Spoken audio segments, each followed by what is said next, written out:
DCC chief గా మహేష్ కుమార్ గౌడ్ ఎన్నికైన తర్వాత పార్టీలో ఒక్కో పదవిని భర్తీ చేస్తూ వస్తున్నారు. రీసెంట్ గా డీసీసీ ప్రెసిడెంట్లను నియమించారు. కానీ పూర్తి స్థాయిలో కాదు. 2 జిల్లాలకు సారథుల ఎంపికను పెండింగ్ లో పెట్టారు. మరి పూర్తి స్థాయిలో డీసీసీల నియామకం జరగకపోవడానికి కారణాలేంటి? రంగారెడ్డి, సంగారెడ్డి ఈ 2 జిల్లాలను ఎందుకు పెండింగ్ లో పెట్టారు? వాటిని ఎప్పుడు భర్తీ చేస్తారు? ఆ దిశగా కసరత్తు జరుగుతోందా?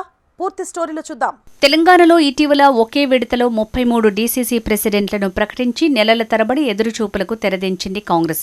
ఆశావాహుల లిస్టు బారెడంతున్నా అన్ని కోణాల్లో కసరత్తు జరిపి సామాజిక సమీకరణాలకు పెద్దపీట వేస్తూ పార్టీ జిల్లా అధ్యక్షులను ప్రకటించింది అధిష్టానం. జిల్లా సారథుల ఎంపికపై కొన్ని చోట్ల అసంతృప్తులు, అసమ్మతి గళాలు వినిపించినా మెల్లమెల్లగా అన్నీ సర్దుకున్నాయి. అయితే రంగారెడ్డి, సంగారెడ్డి జిల్లాలకు ఇంకా డీసీసీ ప్రెసిడెంట్లు ప్రకటించకపోవడంతో దీనికి గల కారణమేంటి, ఎందుకు వాయిదా వేసింది, ఇంకెప్పుడు భర్తీ చేస్తారు అన్న చర్చ వినిపిస్తోంది. ఏ పార్టీ అయినా అధ్యక్ష పదవి అంటే ఒక ఆశ ఉంటుంది. జిల్లా స్థాయిలో ఉన్న నేతలకు జిల్లా అధ్యక్ష పగ్గాలు చేపట్టాలనే కోరికుంటుంది. రాష్ట్రంలో కాంగ్రెస్ అధికారంలో ఉండటంతో ఎక్కువ మంది నేతలు జిల్లా అధ్యక్ష పదవి కోసం తీవ్రంగా పోటీపడ్డారు. కాంగ్రెస్ పార్టీలో డీసీసీ పోస్టు ఇప్పుడు చాలా కీలకంగా మారింది. ఏఐసీసీ తీసుకొచ్చిన కొత్త పాలసీ ప్రకారం డీసీసీల పాత్ర పార్టీలో మోస్ట్ పవర్ఫుల్గా మారింది. పార్టీల్లో పోటీ చేసే అభ్యర్థుల ఎంపికలో డీసీసీల పాత్రనే మెయిన్గా ఉండబోతోంది. డీసీసీ ఆశీస్సులు ఉంటేనే రానున్న ఎన్నికల్లో టికెట్ దక్కడం సులువవుతుంది. ఈ పరిస్థితుల నేపథ్యంలో డీసీసీ పోస్టు కోసం నేతలంతా పోటీపడ్డారు. మొత్తానికి అన్ని జిల్లాలకు డీసీసీలను ప్రకటించిన సంగారెడ్డి, రంగారెడ్డి జిల్లాలను మాత్రం పెండింగ్లో పెట్టారు. ఈ 2 జిల్లాల విషయంలో చోటు చేసుకున్న పరిణామాలు ఇతరత్రా ఈక్వేషన్స్ సెట్ కాకపోవడంతో పెండింగ్లో ఉంచారు. ఇప్పుడు ఈ 2 జిల్లాలకు కూడా భర్తీ చేసేందుకు పార్టీ పెద్దలు గట్టి ఫోకస్ పెట్టారు. కొత్త డీసీసీల విషయం దాదాపు కొలిక్కి వచ్చిందని, త్వరలో ప్రకటన ఉండనుందనేది పార్టీలో జోరుగా చర్చ జరుగుతోంది. రంగారెడ్డి డీసీసీ ప్రెసిడెంట్ విషయంలో చాలా పోటీ ఉంది. దాదాపు 50 మంది నేతలు పోస్టు కోసం దరఖాస్తు చేసుకున్నారు. పదవి కోసం గట్టిగా పట్టుబడుతున్న వారిలో మల్రెడ్డి రామ్రెడ్డి, పారిజాత నరసింహారెడ్డి, దేప భాస్కర్ రెడ్డి, మొగుళ్ల రాజిరెడ్డి, గౌరీ సతీష్, భీంభరత్ వంటి నేతలున్నారు.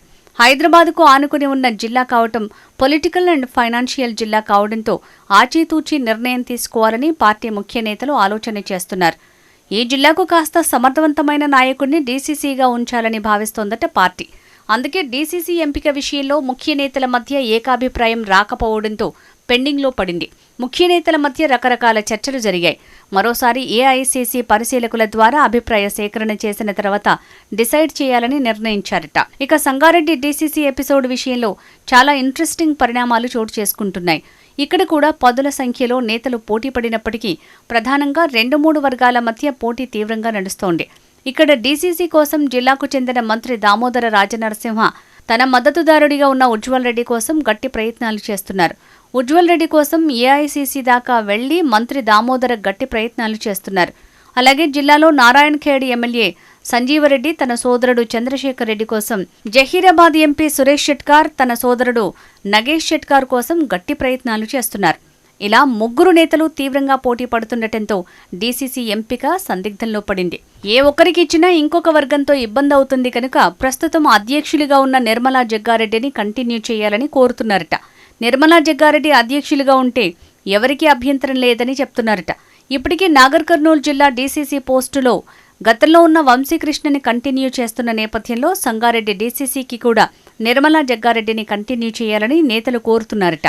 ఇక ఫైనల్ గా నిర్మలకు అధ్యక్ష పోస్టు కంటిన్యూ చేయటం లాంఛనమే అనే టాక్ వినిపిస్తోంది. మొత్తం మీద పెండింగ్ లో ఉన్న 2 జిల్లాలు సంగారెడ్డి, రంగారెడ్డిలకు డీసీసీ పోస్టులు దాదాపు కొలిక్కి వచ్చాయని కాంగ్రెస్ వర్గాల్లో టాక్ వినిపిస్తోంది. చూడాలి ఈ 2 జిల్లాలకు డీసీసీ పోస్టు ఎవరిని వరించనుందో.